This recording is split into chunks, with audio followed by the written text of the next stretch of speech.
Hi friends, നമസ്കാരം. നമ്മുടെ നാട്ടിൽ ക്ലാസ് ഡി ആംപ്ലിഫയറുകൾ ഇന്ന് ഏറ്റവും കൂടുതലും പ്രചാരത്തിൽ നിൽക്കുന്ന ഒരു സമയമാണ്.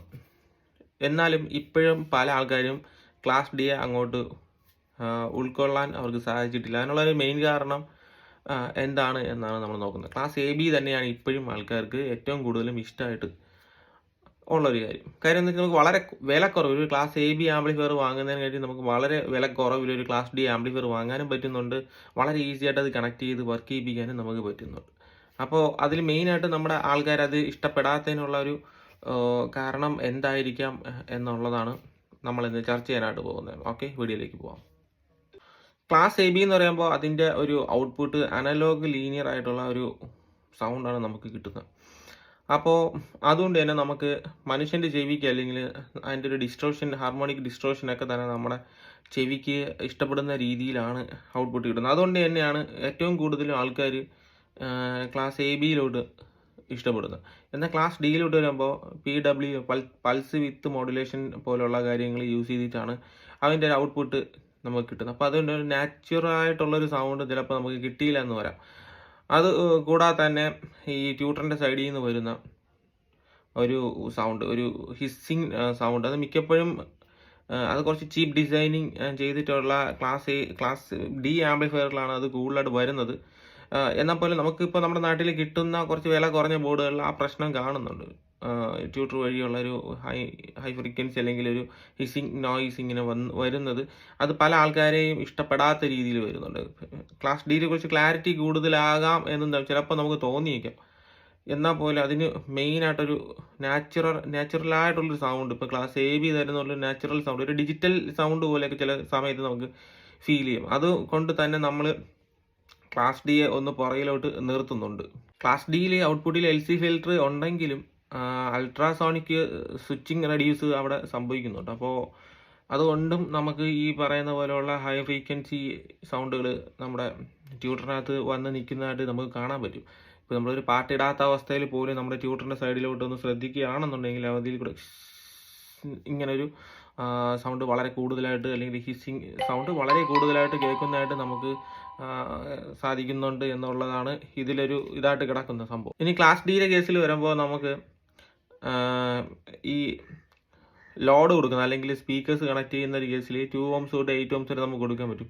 സെയിം ക്ലാസ് എ ബിയിലാണെങ്കിലും 2 ohms തൊട്ട് 8 ohms വരെ കൊടുക്കാൻ പറ്റുന്ന ഡിസൈൻസ് നമുക്ക് മാർക്കറ്റിൽ അവൈലബിൾ ആണ്. പക്ഷേ ക്ലാസ് ഡിയിലൂടെ വരുമ്പോൾ അതിൻ്റെ LC ഇപ്പോൾ നമ്മൾ കൊടുക്കുന്നത് റോങ് ആണെന്നുണ്ടെങ്കിൽ LC ഫിൽറ്ററുകൾ അതിനകത്ത് ഇൻട്രാക്ട് ചെയ്ത് കഴിഞ്ഞാൽ പിന്നെ ഉണ്ടാകുന്ന പ്രശ്നം എന്ന് വെച്ചാൽ ഡിസ്ട്രോഷൻ ആയിരിക്കും. ഇതല്ലെന്നുണ്ടെങ്കിൽ ഓവർ ഹീറ്റ് വരാനുള്ള ചാൻസ് ഉണ്ട്. അപ്പോൾ അങ്ങനെ വരുന്ന സമയത്ത് ക്ലാസ് ഡി ആംപ്ലിഫയറുകൾ പെട്ടെന്ന് കംപ്ലൈൻ്റ് ആയി പോകുന്നതായിട്ട് കാണുന്നുണ്ട്. പക്ഷേ കറക്റ്റ് ലോഡ് നമ്മൾ കറക്റ്റ് കാൽക്കുലേറ്റ് ചെയ്ത് കൊടുത്ത് വർക്ക് ചെയ്യിപ്പിക്കണമെങ്കിലും നോ ഇഷ്യൂ, പ്രശ്നങ്ങളൊന്നുമില്ല. ഇതേ സമയത്ത് ക്ലാസ് എ ബിയിലോട്ട് പോകുന്ന സമയത്ത് നമുക്ക് സെയിം ആണ് 2 ohms തൊട്ട് 8 ohms വരെ കൊടുക്കാൻ പറ്റും. അങ്ങനെ കൊടുക്കാൻ പറ്റുമെങ്കിലും നമുക്ക് ഇപ്പോൾ ക്രോസ് ഓവറിൻ്റെ എന്തെങ്കിലും പ്രശ്നം ഉണ്ടെങ്കിലോ, അല്ലെങ്കിൽ ബോക്സ് ഡിസൈനോ, അല്ലെങ്കിൽ സ്പീക്കേഴ്സിന് എന്തെങ്കിലും പ്രശ്നം ഉണ്ടെങ്കിൽ പോലും ഒരു പരിധി വരെ അത് സർവൈവ് ചെയ്ത് നിൽക്കും.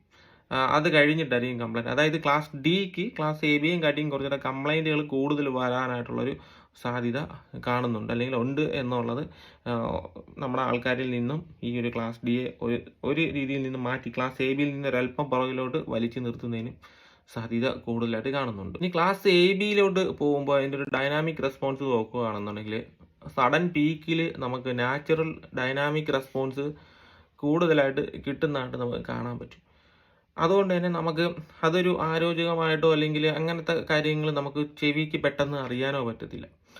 എന്നാൽ ക്ലാസ് ഡിയിലോട്ട് പോകുന്ന സമയത്ത് അത് ഓരോ കാര്യങ്ങളും വളരെ ഫാസ്റ്റായിട്ട് ക്യാച്ച് ചെയ്യും.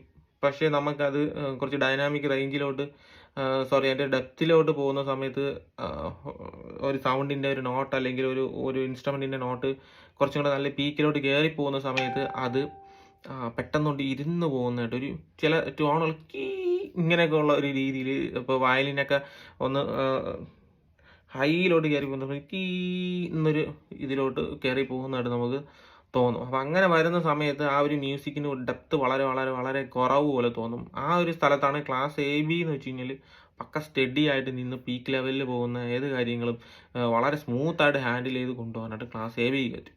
അതുകൊണ്ട് തന്നെയാണ് നമ്മുടെ മലയാളികൾക്ക് കൂടുതലായിട്ടും ക്ലാസ് എ ബിയിലോട്ട് താല്പര്യം തോന്നുന്നു എന്നുള്ളത്. കാര്യം ക്ലാസ് ഡിക്ക് അതിൻ്റെ ഡിസൈനിൽ വരുന്ന പല പ്രശ്നങ്ങളുമാണ് ഈ ഒരു ഇതിലോട്ട് നിൽക്കുന്നു. അറിയാലോ, ഒരു ക്ലാസ് എ ബിയും ക്ലാസ് ഡിയും തമ്മിൽ വർക്ക് ചെയ്യുന്നതിൻ്റെ ഒരു ടോപ്പോളജി തന്നെ വളരെ വളരെ ഡിഫറൻ്റ് ആണ് രണ്ടും. അപ്പം അതുകൊണ്ടൊക്കെ ഉണ്ടാകുന്ന പ്രശ്നം, വില കൂടിയ ക്ലാസ് ഡി ആംപ്ലിഫയറുകൾ അത്രയും ഒരു പരീക്ഷണം ചെയ്ത് എൻജിനീയറിങ് വളരെ നല്ല കിടിലായിട്ട് ചെയ്തിരിക്കുന്ന ഡിസൈനുകളിൽ ഈ പ്രശ്നങ്ങൾ വളരെ വളരെ കുറവാണ് എന്നുള്ളത് മറ്റൊരു പ്രത്യേകത. പക്ഷേ അതിൻ്റെ വില വളരെ വളരെ കൂടുതലാണ് എന്നുള്ളത് ഇതിൽ നമുക്ക് ഓർത്തിരിക്കേണ്ട ഒരു കാര്യമാണ്. ഇനി സർവീസ് വരുമ്പോഴാണ് ക്ലാസ് എ ബി ആംപ്ലിഫയർ വളരെ ഈസിയായിട്ട് നമുക്ക് സർവീസ് ചെയ്തെടുക്കാനായിട്ട് പറ്റും. ഒരുവിധം അറിയാവുന്ന എല്ലാ ടെക്നീഷ്യന്മാർക്കും അത് സാധിക്കും. പക്ഷേ ക്ലാസ് ഡിയിൽ വരുന്ന സമയത്ത് ആണ് പെട്ടെന്ന് നമ്മൾ ചെറിയ രീതിയിലുള്ളൊരു മിസ്റ്റേക്ക് പോലും ക്ലാസ് ഡി, ഞാൻ നേരത്തെ ഒരു പോയിന്റ് പറഞ്ഞിട്ടുണ്ടായിരുന്നു, ചെറിയ രീതിയിലുള്ളൊരു മിസ്മാച്ച്, സ്പീക്കർ കണക്ട് ചെയ്യുന്ന രീതിയിലോ അല്ലെങ്കിൽ ഏതെങ്കിലും രീതിയിൽ നമുക്കൊരു പിഴവ് സംഭവിച്ചു കഴിഞ്ഞാൽ ക്ലാസ് ഡി അപ്പോഴും തന്നെ കംപ്ലൈൻ്റ് ആയിപ്പോകും. ചില ക്ലാസ് ഡി ആംപ്ലിഫയറുകളിൽ നമുക്ക് പ്രൊട്ടക്ഷൻ സർക്യൂട്ടൊക്കെ ഉൾപ്പെടെ ചെയ്തു വരുന്നുണ്ട്. അത് ഈ ഒരു പ്രശ്നം ഉള്ളതുകൊണ്ടാണ്. എന്നാൽ മിക്കതും നമ്മുടെ മാർക്കറ്റിൽ കിട്ടുന്ന മിക്ക ആംപ്ലിഫയറുകളിൽ അതില്ല എന്നുള്ളതാണ്.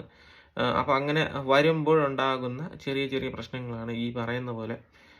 ചെറിയ മിസ്റ്റേക്ക് പറ്റിയാലും നമ്മുടെ ക്ലാസ് ഡി ആംപ്ലിഫയറുകൾ പെട്ടെന്ന് കംപ്ലൈൻ്റ് ആയി പോകുന്നുണ്ട്. ആ ഒരു കാര്യത്തിൽ മുൻപന്തിയിൽ അല്ലെങ്കിൽ മുന്നിൽ നിൽക്കുന്നത് ക്ലാസ് എ ബി തന്നെയാണ്. അതുകൊണ്ട് നമ്മുടെ ആൾക്കാർക്ക് ക്ലാസ് എ ബി കൂടുതൽ ഇഷ്ടപ്പെടുന്നതായിട്ടും സാധ്യതയുണ്ട്. ഓക്കെ, അപ്പോൾ ഈ പറഞ്ഞ കുറച്ച് കാര്യങ്ങളാണ് ക്ലാസ് ഡി ആംപ്ലിഫയറിനെ കൂടുതൽ ആൾക്കാരിൽ നിന്നും അകറ്റി നിർത്തുന്നത്. പക്ഷെ ഇനി ഇതിൽ വേറൊരു കാര്യം എന്ന് വെച്ച് കഴിഞ്ഞാൽ, നമുക്ക് ക്ലാസ് ഡി ആംപ്ലിഫയർ ഏതെടുത്താലും മസ്റ്റായിട്ട് നമ്മൾ ചെയ്യേണ്ട ഒരു കാര്യം എന്ന് വെച്ച് കഴിഞ്ഞാൽ റെഗുലേറ്റഡ് പവർ സപ്ലൈ ആയിരിക്കണം എന്നുള്ളത് ക്ലാസ് ഡിയിൽ നമ്മൾ എടുത്തു പറയേണ്ട ഒരു കാര്യമാണ്.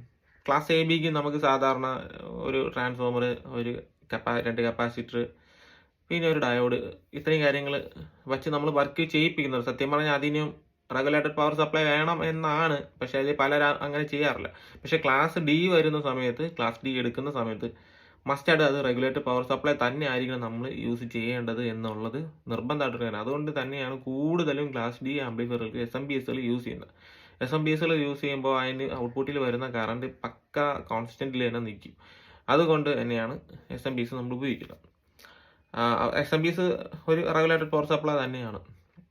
അപ്പം അതുകൊണ്ട് SMPS ഉപയോഗിക്കുന്നത് കൊണ്ട് ദോഷങ്ങളും നമുക്കുണ്ട്. അത് ഞാൻ മറ്റൊരു വീഡിയോയിൽ നിങ്ങൾക്ക് ഉൾപ്പെടുത്തി പറഞ്ഞുതരാം. സൗണ്ട് നമുക്ക് എപ്പോഴും വേണ്ട നാച്ചുറലായിട്ടുള്ള, നമ്മുടെ മലയാളികൾക്ക് ഏറ്റവും കൂടുതൽ വേണ്ട നാച്ചുറലായിട്ടുള്ള സൗണ്ട്, പ്രത്യേകിച്ച് ഓഡിയോ ഫയൽസിന് വേണ്ടതെന്ന് വെച്ച് കഴിഞ്ഞാൽ പക്കാ നാച്ചുറൽ സൗണ്ടാണ്. ടോൺ കൺട്രോൾ പോലും അവർ യൂസ് ചെയ്യാറില്ല. അതിനെക്കുറിച്ച് ഞാൻ ഒരു വീഡിയോ ചെയ്യുന്നുണ്ട്. ഓഡിയോ ഫയൽസ് ചെയ്യുന്ന ആംപ്ലിഫയറുകൾ അല്ലെങ്കിൽ അവർ വീട്ടിൽ വച്ചിരിക്കുന്ന മൊത്തം ആ റാക്കിനകത്ത് എവിടെ നോക്കിയാലും ബാസ് ട്രിബിളോ ഇക്വലൈസറോ പോലുള്ള സാധനങ്ങൾ കാണാറില്ല. അതിനുള്ള കാരണമുണ്ട്, അത് ഞാൻ പറഞ്ഞുതരാം. അപ്പം അങ്ങനെ വരുന്ന സമയത്ത് കൂടുതലും ഓഡിയോ ഫയൽസ് പോലും ഇപ്പം ക്ലാസ് ഡി ആംപ്ലിഫയറുകൾ ഉപയോഗിക്കുന്നില്ലാത്തതിൻ്റെ കാരണം ക്ലാസ് എ ബി ആംപ്ലിഫയറിന് ക്ലാസ് ഡി ആംപ്ലിഫയറിൽ നിന്നും ഉണ്ടാകുന്ന സൗണ്ടിൻ്റെ ക്വാളിറ്റിയിൽ ഉണ്ടാകേണ്ട പല കാര്യങ്ങളുണ്ട്. അത് ഓഡിയോ ഫയൽസിന് ഇഷ്ടപ്പെടുന്ന കൊണ്ടാണ്. ഓക്കെ, ഒരുപാട് ആൾക്കാർ വിളിക്കുന്നുണ്ട്. അപ്പോൾ കോൾ എടുക്കാൻ ചില സമയത്ത് പറ്റാത്തൊരു കാര്യം എന്ന് വെച്ചാൽ നമ്മൾ ഇതുപോലെ വീഡിയോ ക്യാമറ ഓൺ ചെയ്തതിൻ്റെ ഫ്രണ്ടിലായിരിക്കും. അതുകൊണ്ടാണ് ഞാനിപ്പോൾ ഈ പുള്ളിക്കാരനെ തിരിച്ച് വിളിക്കുന്നുണ്ട്. നമ്മളിപ്പോൾ വീഡിയോ ചെയ്യുന്നുണ്ടാണ് ഞാൻ കോൾ കട്ട് ചെയ്തത്.